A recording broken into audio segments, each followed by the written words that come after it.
भारताने शेती नेहमीच व्यापार करारांपासून थोडी लांब ठेवली. याचे कारण आहे 1960 मधला आपला अनुभव.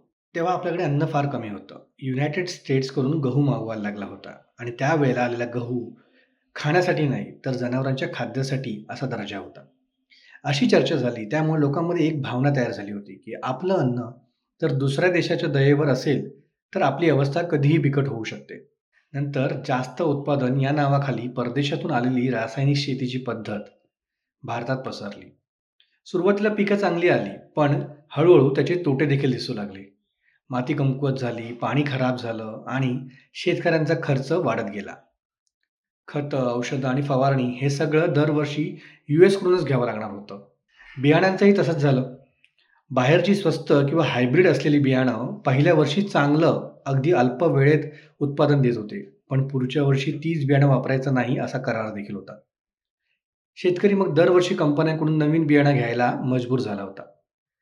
यातूनच शेती हळू-हळू शेतकऱ्याच्या हातून निसटून कंपन्यांच्या हातात जाण्याची भीती निर्माण झाली होती. म्हणूनच आज भारत म्हणतो शेती हा साधा व्यापारचा विषय नाही. हा प्रश्न पोटाचा आहे, जमिनीचा आहे आणि शेतकऱ्याच्या जगण्याचा आहे. बाकी सगळ्या गोष्टींवर करार होऊ शकतात, पण अन्न आणि शेती यावर नाही.